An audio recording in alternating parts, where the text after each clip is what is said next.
just didn't come back. We're talking about millions and millions of dollars that the village has lost for this LGDF. We're trying to get it to go back up, and we had agreements with them that it was gonna start to go back up, and instead, they're gonna bring it back down. So they're gonna take more. That's currently what's in front of them right now. So, yeah, it's definitely a problem. Well, thanks for continuing to watch over that and keep us informed on it. Trustee Pembroke. Yeah, thank you, Trustee Olenichek. I just wanted to get out to the residents to make sure they go to the website, check out the guidelines for the e-scooters. I see a lot of the young, very young people riding e-scooters in the parks and on the sidewalks and that, and those are all really violations of the village policies. Parents, please, help your children follow the rules and be safe, okay? Riding the e-scooters is very dangerous with no helmets, no protective equipment or anything like that. That's all, Mr. Thank you, sir. Check.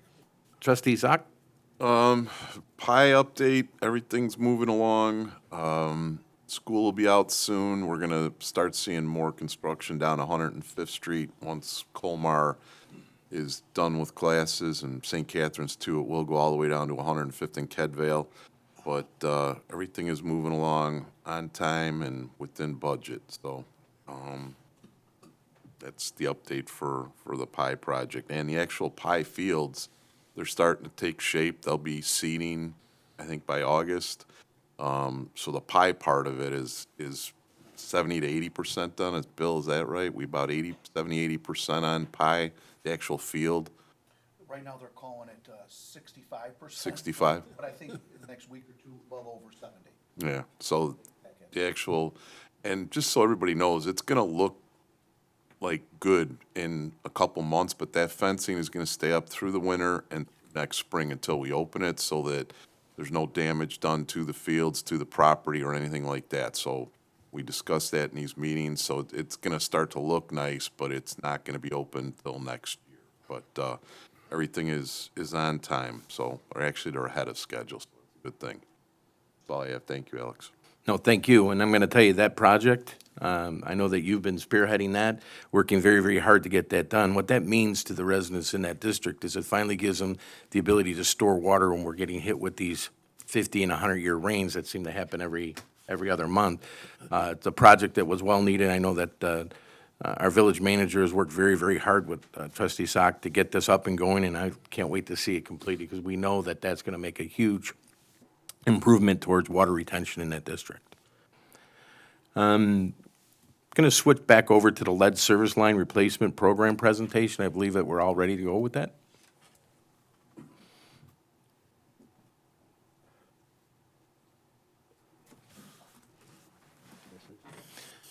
Do we have a representative? Hi, I'm sorry.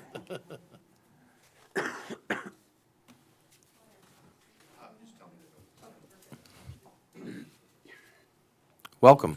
Thank you. Thank you for bearing with the technical difficulties, too. I appreciate it. My name is Katie Richardson. I am from TY Lynn.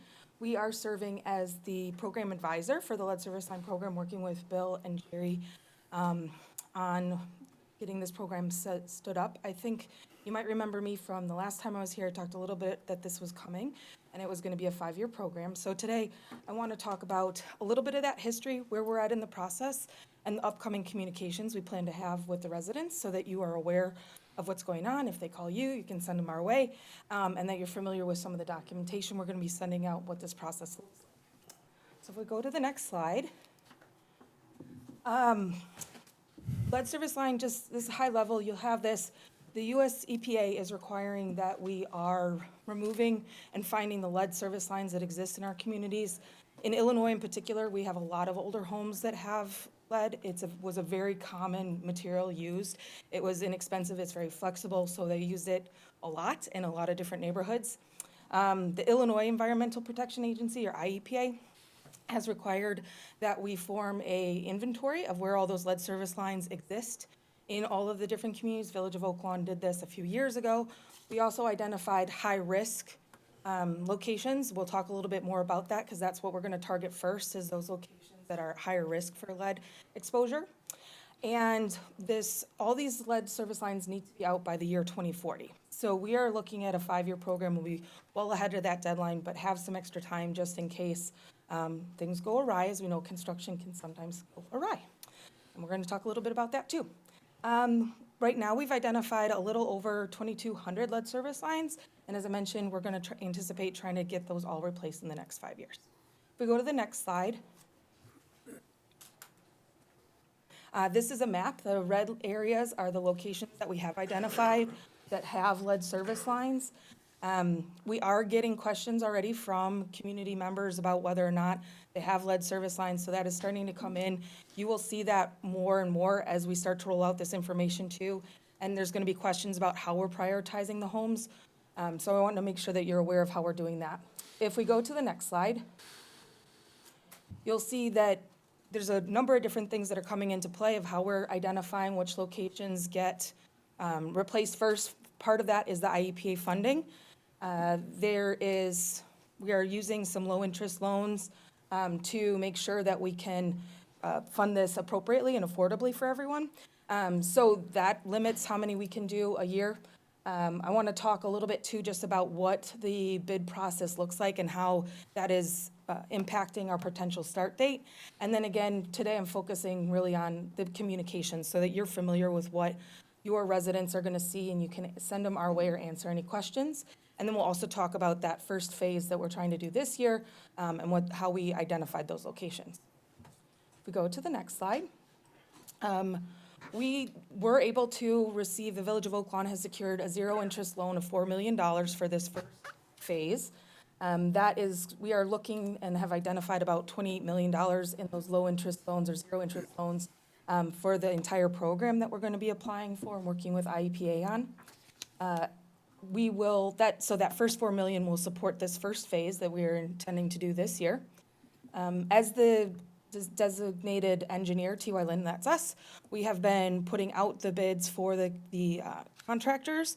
Unfortunately, we only received one bid, and the submission was incomplete this first time. So we are working with the village staff on and the contractors, actually, the contracting field. We did have several show up to our mandatory pre-bid meeting, so we're going to try and identify what prevented them from bidding and responsively bidding. And so we'll be putting that back out. That is going to impact the timing a little bit. And then once we go through that process one more time, we'll bring back a selected contractor from those competitive bids in front of you all to move forward with. So that is the update on that. We go to the next slide.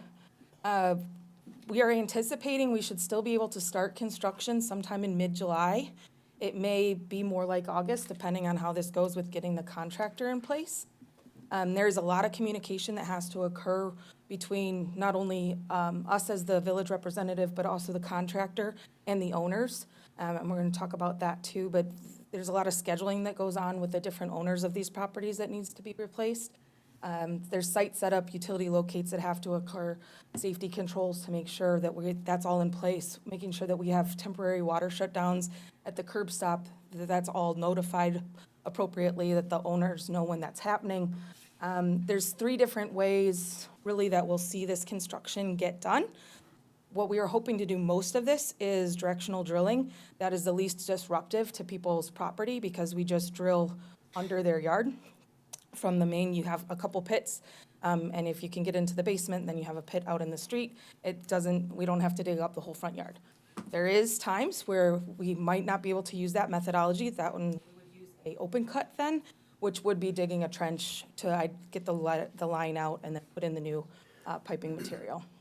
There's also a methodology called pipe pulling or pipe bursting. If we can use that too, it sounds way more disruptive than it is. It's actually one of our least disruptive methods too. You can either attach the new pipe to the existing pipe and pull it through. So you're again just minimizing disruption to the lawn, or actually there's a little drill bit that bursts the existing pipe and then you pull the new pipe through. So we will be trying to do the least disruptive and minimize restoration, but as a part, imagine that will be a big part of the communication with the owners too. And this does include removing the full lead service line. So this is both the public side to the main, and it's also the private side on the owner's property. And that's what a lot of this communication will be about. There's also a lot of testing, flushing, and service restoration that has to go on. Once we get the services back in, this can be disruptive, so we're gonna ask the owners to do some flushing afterwards. We will be doing monitoring. There's gonna be water pitchers that, with filters that give out to minimize lead exposure again. And then there's also gonna be surface restoration, because minimally there'll be some pits, but then if we do have to do an open cut too, doing the surface restoration. Okay, I know that's a lot, but I want you to be prepared for kind of what this is gonna look like with folks. You go to the next slide. You probably can't read this at all, but this is, it will be in your packet. This is a timeline.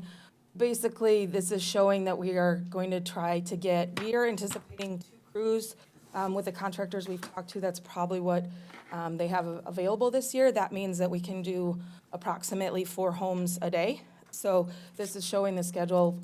Most of the time, you can get 2 homes done in a day. And so with 2 crews, we'd be able to do that 4.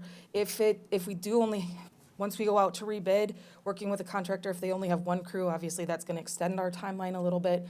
And we have to get this done before we're in the depths of winter, so that we're not trying to pull pipe through frozen ground. So that's some of the things that are in play with the schedule, which we're gonna have to continue to talk with the community and see how many we can get done. Okay, we go to the next slide. This is a really important part. There is several different communications that are gonna be going out. The first one that the identified locations for this year, the homes would receive, is a 45-day letter packet. This is gonna have the information about what the lead service line program is, some of this that I'm telling you about, some of the construction information too will be included in that. The lead service line, there's a lead service line information from IEPA that we include, and then there's 2 really important pieces of information in this packet. There is the right of entry, ROE, right of entry form. That is what the owner has to fill out so that we can actually go onto their property and do these lead service line replacements. If we don't get those, we can't do this work. So those are a really critical part of this packet. The other thing that is in these packets is a waiver.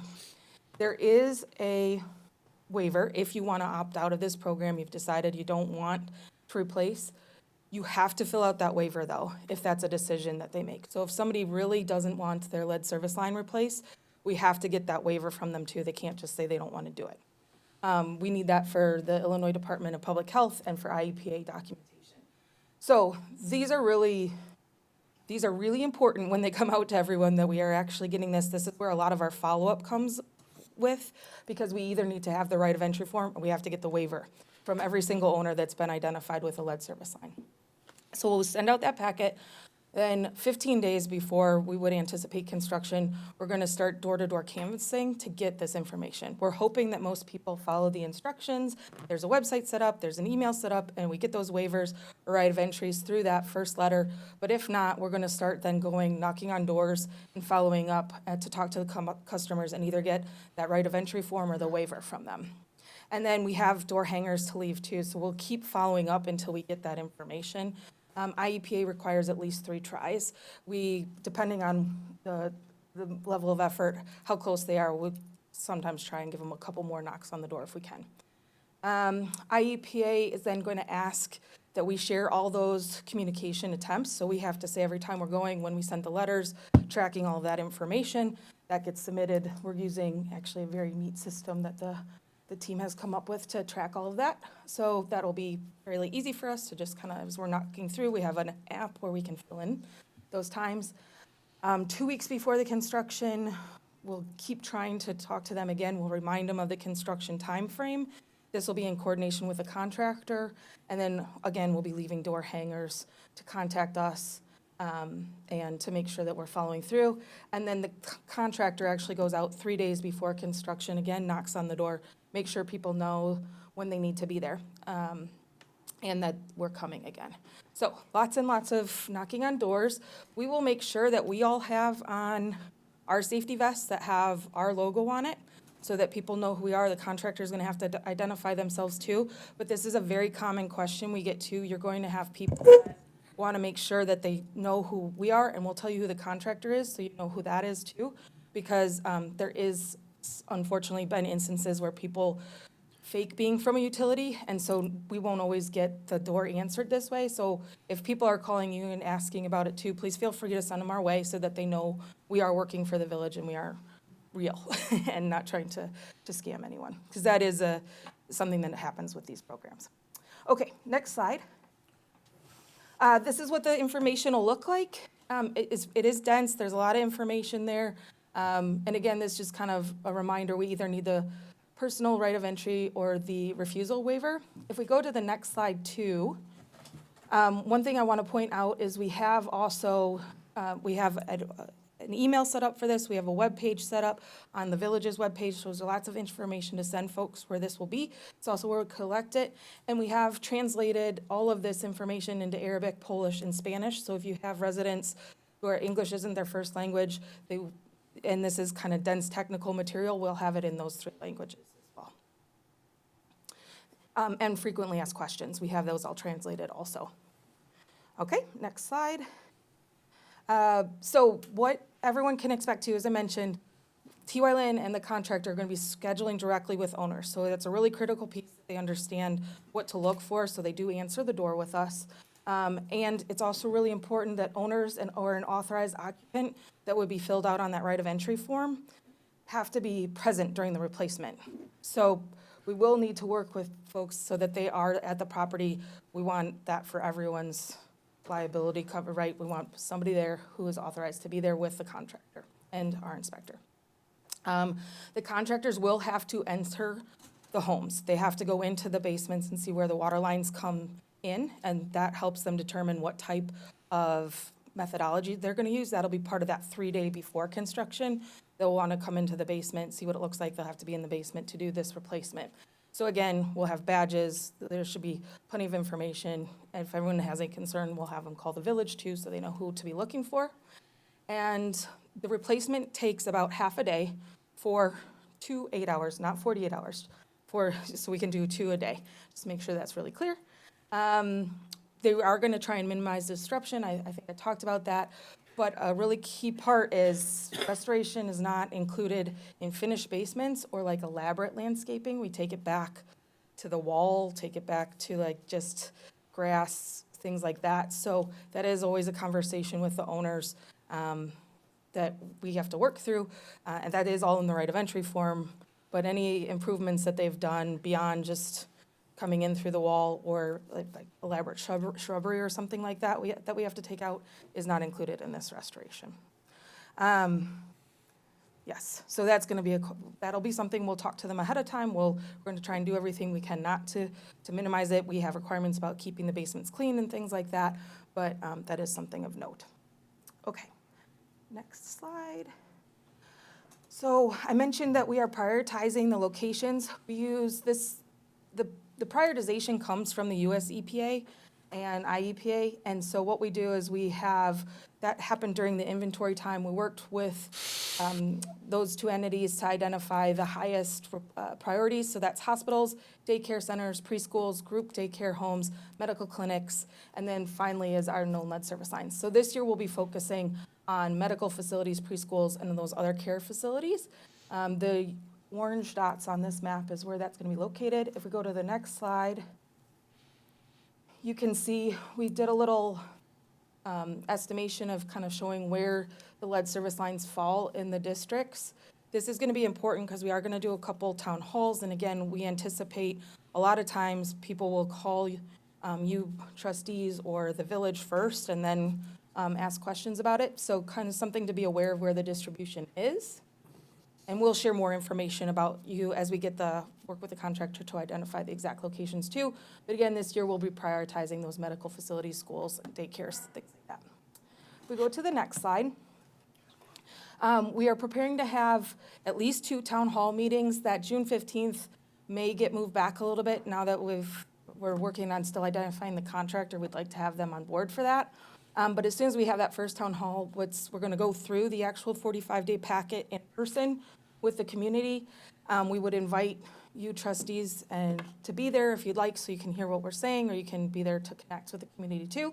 We'd like to do a second one. We'd like to have those both virtual and in person so that, and we're gonna record them so that people can attend them at their own time.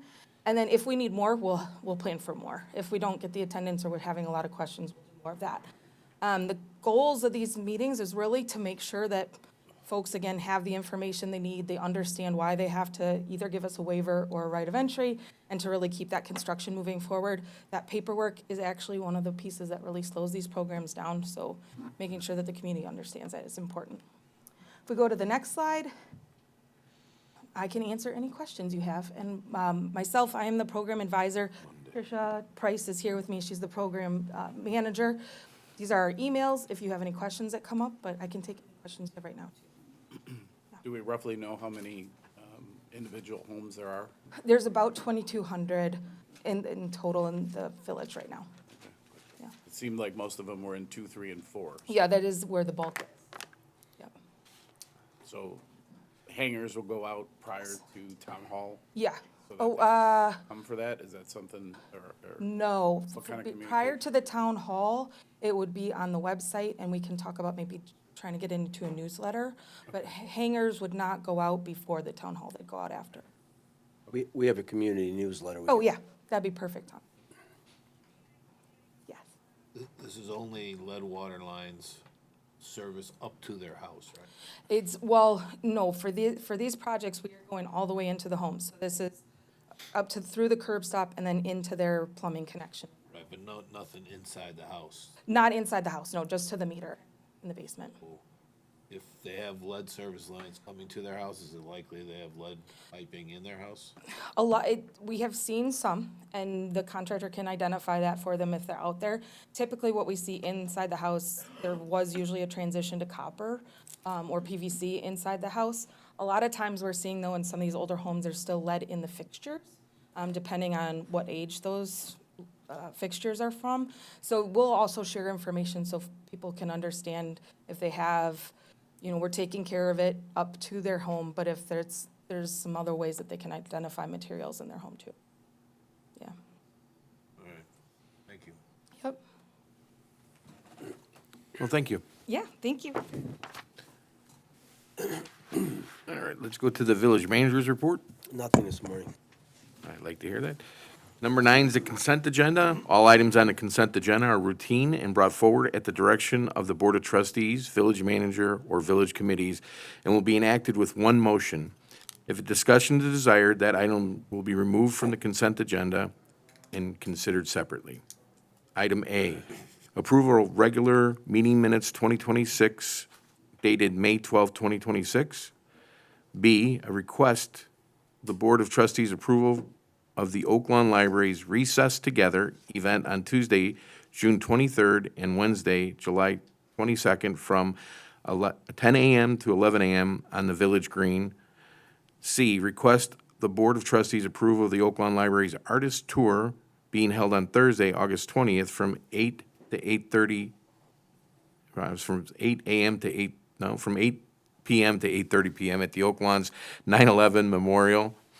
D, ordinance number 26-11-26, an ordinance amending various sections of Chapter 31, Mobile Food Vendors and Vehicles of Title 3, Business and License Regulations of the Village Code of Oak Lawn. E, ordinance 26-11-27, an ordinance providing for the issuance of not to exceed $15,500,000 of general obligation bonds, Series 2026, of the Oak Lawn Village of the Village of Oak Lawn, Cook County, Illinois, and providing for the levy of a direct annual tax sufficient to pay the principal of and interest on said bonds. F, ordinance 26-11-28, an ordinance amending Title 9, Chapter 4, Article B, Section 9-4B-2, water rates and charges of the Oak Lawn Village Code.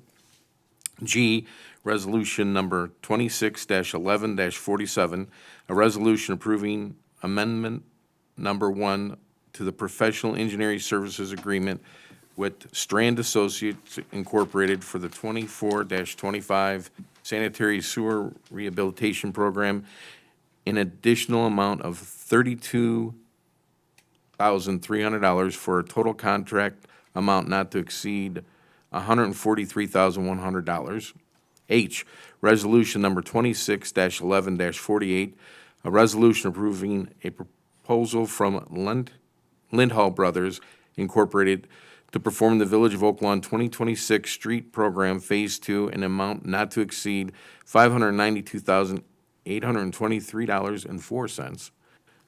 I, Resolution Number 26-11-49, a resolution waiving competitive bidding and approving and ratifying agreement with Stryker Sales Limited Liability Corporation for the purchase of 5 powered ambulance cots, power load system, related equipment, and service coverage for use by the Oak Lawn Fire Department in a total amount not to exceed $347,582.64. J, Resolution Number 26-11-50, a resolution approving change order numbers 1 through 3, resulting in a net increase in cost of $116,813.45 for work related to the Polaris Water Detention Project, contractor Acura Incorporated. K, Resolution Number 26-11-51, a resolution approving change order number 1 for the work related to the Oak Lawn Regional Water System, RWS improvements, City of Palos Hills Transmission Main Bid Package Number 8. L, Resolution Number 26-11-52, a resolution approving change order number 1 for work related to the Oak Lawn Regional Water System, RWS improvements, golf course restoration, bid package number 9. Motion to approve. Second. Trustee Sack. Yes. Trustee Pembroke. Yes. Trustee Oliniechek. Yes. Trustee Mallow. Yes. Number 10, Village Clerk's Report. We have disbursement resolution number 2026-11D dated May 26, 2026, in the amount of $8,055,486.36. Motion to approve. Second. Trustee Sack. Yes. Trustee Pembroke. Yes. Trustee Oliniechek. Yes. Trustee Mallow. Yes. That is all.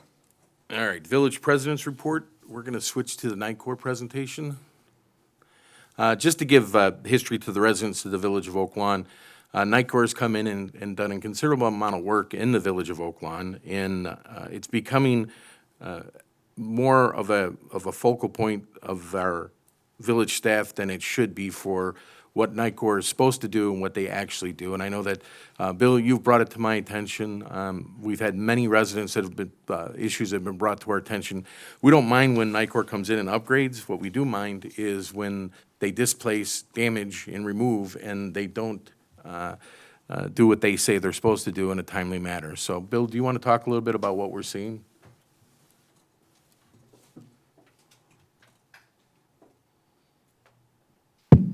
Sure can, Alex. What we're noticing out in the field is that, like you had stated, they performed all their improvements to the infrastructure, which is great, but they have not communicated well with our residents on next steps, the restoration work.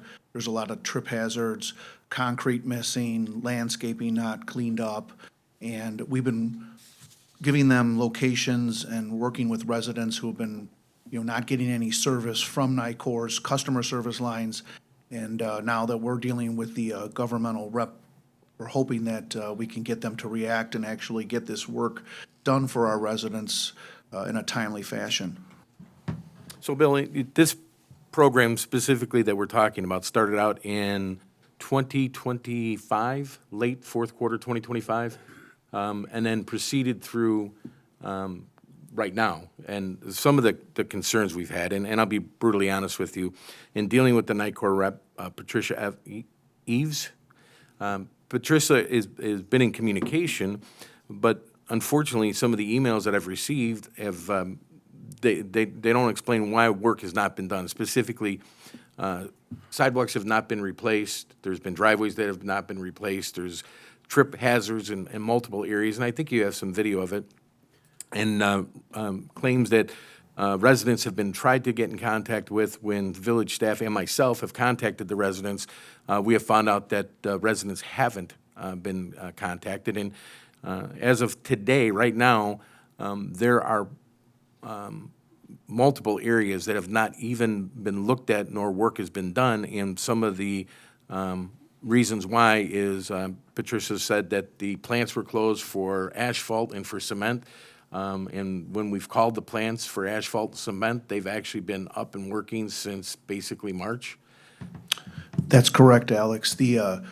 All the restoration work, like the village had performed late in fourth quarter of '25, we're already almost 90% completed with whether it's concrete, dirt, restoration type of work. We would expect the same from other utilities, or at least some communication back and forth so that the residents are aware of when they'll get that restoration, timing of that. And the frustration from the residents are now they have their yard displaced. They're trying to maintain their yards looking good, and they're not getting any type of reply back from NICOR, nor are we getting a reply. We actually asked NICOR to be at this meeting, and due to scheduling, they were not able to be here. So do we have some of the photos that have been taken? Can we go through some of these? Yes, if we move through the slides, that's the general work area that was just up, we were discussing. So as you can see, sidewalks have been displaced, and residents have been dealing with this since winter last year. Most of this work was completed in late October of '25. Continue going. Then just imagine owning that house and trying to be able to cut your grass. I had one resident who was a senior citizen that was having some issues because of not only that, but the parkway in front of the house was uneven and unable for this individual to take great care in keeping his house looking good, that he just was afraid of tripping on a trip hazard. And it's for blocks, and it's, at this point, is very concerning. I know, Tom, you have had some conversations with NICOR. I don't know if you want to elaborate on some of Yeah, in fact, the irony is we have, as Trustee Sock said, major work going on in the 6th District. If you drove through there, it almost looks like a Ukrainian battlefield. But the difference is the workers there, the engineers, everybody are communicating. We've had positive stories from residents talking about workers coming up and helping them walk, luggage to the car on trips. It's night and day different. And the frustration that you have detailed arises a lot out of the fact that they're not communicating. We have, in my own case, I emailed March 2nd asking, first saying, we understand, when projects get delayed or there are issues, but we need to communicate to people what those are.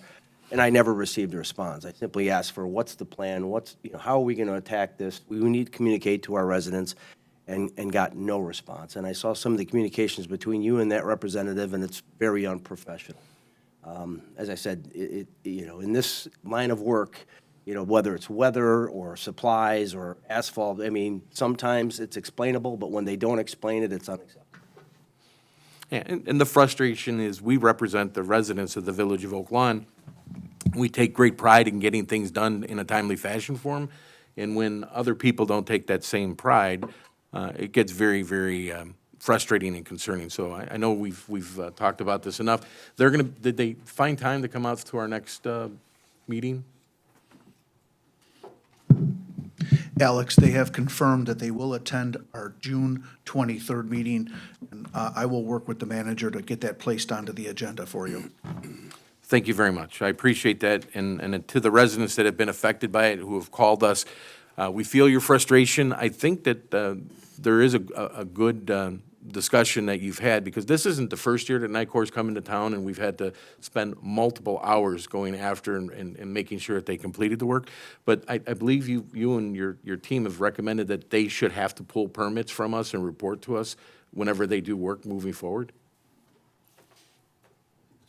Agree, Alex. One of the items I'd like to see when they get the permit posted is that they're required to come back to our building department, as you stated, and actually let us know their progression rate, just like any other contractor within the village when they're performing these type activities.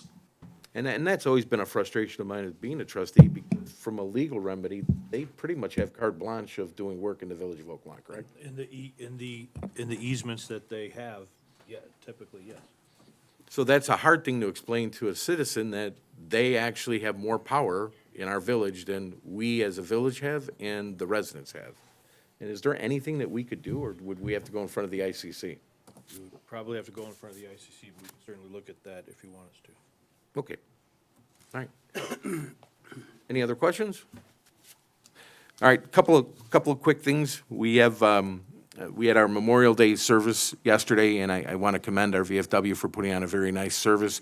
Remember, freedom isn't free, and there are many people who put their lives on the line so we can enjoy our lives. So always remember the people that gave their lives for our freedom. And then I have a mayoral proclamation. I know why Terry took off, because this is a page and a half of a proclamation. So I'm going to read this proclamation. It's a very important one. This is mayoral proclamation number 2026-001, mayoral proclamation for Gun Violence Awareness Day.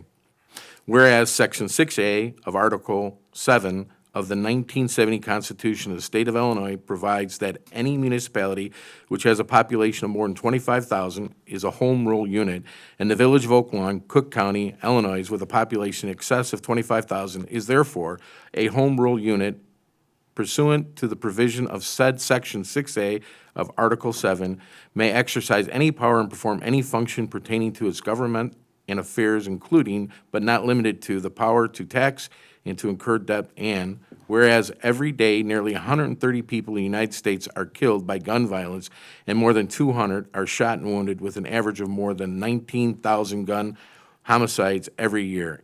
And whereas people in the United States are 26 times more likely to die by gun homicide than people in other high-income countries. And whereas in Illinois has 1,758 gun deaths every year, with a rate of 14.1 deaths per 100,000 people, a crisis that costs the state $18.6 billion each year, of which $625.5 million is paid by taxpayers in Illinois. Illinois has the 30th highest rate of gun deaths in the U.S., and whereas gun homicides and assaults are concentrated in cities, with more than half of all gun homicides in the nation occurring in 42 cities, and whereas cities across the nation, including in Oak Lawn, are working to end the senseless violence with evidence-based solutions, and whereas protecting public safety in the communities they serve is the mayor's highest responsibility, and whereas support for the Second Amendment rights of law-abiding citizens go hand in hand with keeping guns away from those who are a danger to themselves and others.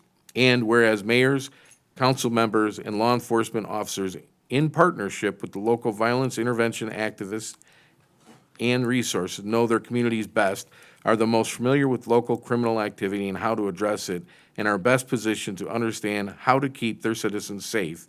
And whereas gun violence prevention is more important than ever as we see gun violence continue to impact communities across the country.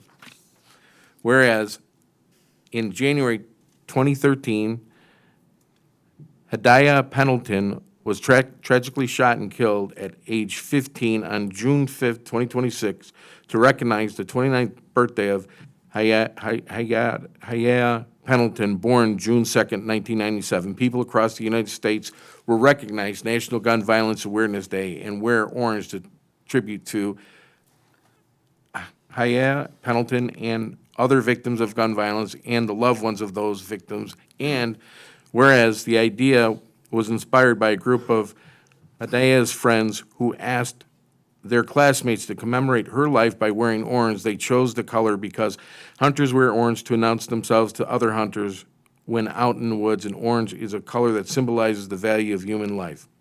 Whereas anyone can join this campaign by pledging to wear orange on June 5th, the first Friday in June 2026, to help raise awareness in gun violence.